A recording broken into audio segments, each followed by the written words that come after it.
É importante saber que toda decisão ela tem um roteirozinho, né? A decisão judicial ela inicia com um relatório.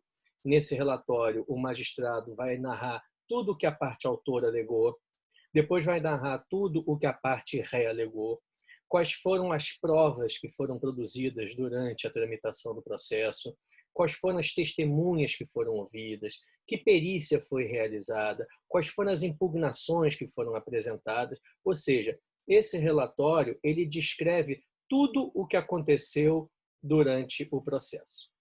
Terminada esse capítulo da sentença ou do acórdão, começa então o segundo capítulo, que se chama fundamentação.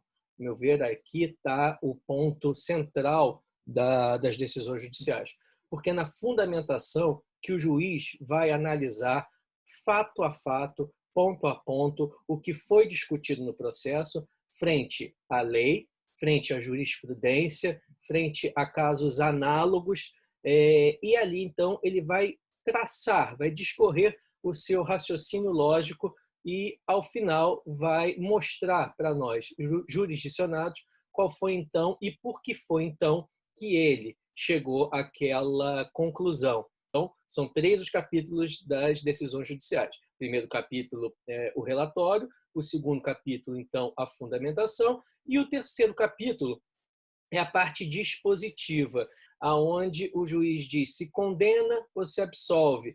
É ali onde o juiz vai dizer o valor da indenização que ele vai impor a uma parte. É ali que ele vai dizer se declara ou não a existência, por exemplo, de um vínculo de paternidade, numa ação de investigação de paternidade.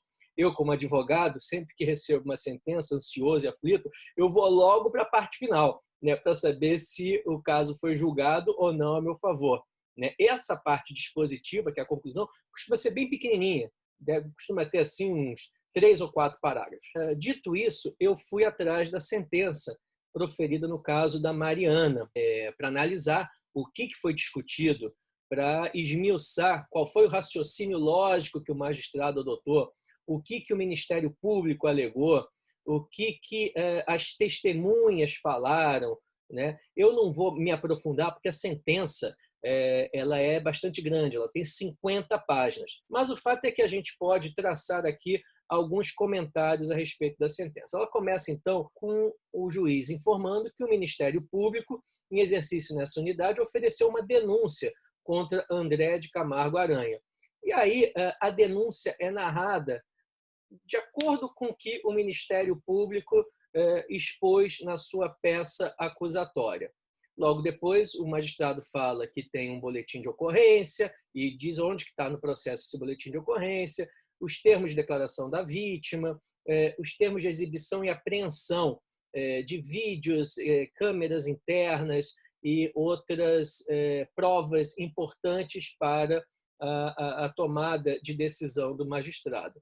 Então, note que aqui também o juiz, no seu relatório, fala quem foram as pessoas que apresentaram o seu depoimento na qualidade de testemunhas. Houve, então, um interrogatório do André Camargo, né, que está sendo acusado. Depois teve um auto de entrega, relatório circunstanciado, documentos que incluem fotos, mensagens, dentre outros, ou seja, mensagens de WhatsApp, mensagens de e-mail, e torpedos, enfim. Relatório do inquérito, laudo pericial das lesões, laudo pericial de pesquisa de esperma, laudo pericial de dosagem alcoólica. Então, vocês notem que o processo está muito bem instruído. Foi dada oportunidade ampla para que as partes pudessem produzir suas provas e também o Ministério Público ele pleiteou a produção das provas que ele entendia necessárias. Né? Chamou minha atenção, eu não sabia, isso não foi divulgado em lugar nenhum, que o juiz decretou a prisão temporária do André de Camargo Aranha. Essa prisão, logo depois, aqui ainda pediu o passaporte dele e deferiu o pedido da autoridade policial que determinou a empresa Vivo fornecesse os dados relativos às chamadas. Na parte do relatório, a gente vê aqui uma extensa produção de provas por ambas as partes. E a fundamentação é curiosa, porque Ministério Público que deu início a esse processo, né? Ou seja, ele fez a denúncia. Depois de todas aquelas provas produzidas e mencionadas no relatório, ele apresentou alegações finais dizendo que não haveria provas o suficiente para comprovar a materialidade do delito. E pede, então, para o caso não ser, para a ação não ser julgada procedente. A partir daí, então, o juiz fala que ele vai se vincular ao entendimento do Ministério Público. Eu, particularmente, não vi, e aí eu peço auxílio, porque eu não vi em nenhum momento da sentença a expressão estupro culposo. Eu não vi essa expressão que tanto chamou a atenção nas redes sociais. E, em síntese, qual é a minha preocupação agora? É saber se houve uma correta análise de todas as provas, extensas provas que foram produzidas dentro desse processo, né? Porque, a meu ver, na parte da fundamentação, o magistrado ele fala muito dos depoimentos das partes, mas eu não vi uma análise mais contundente das trocas de mensagens, das fotos, câmeras. É importante que recentemente houve o caso do jogador Robinho, e ali a troca de mensagens foi determinante para que ele fosse condenado lá na Itália.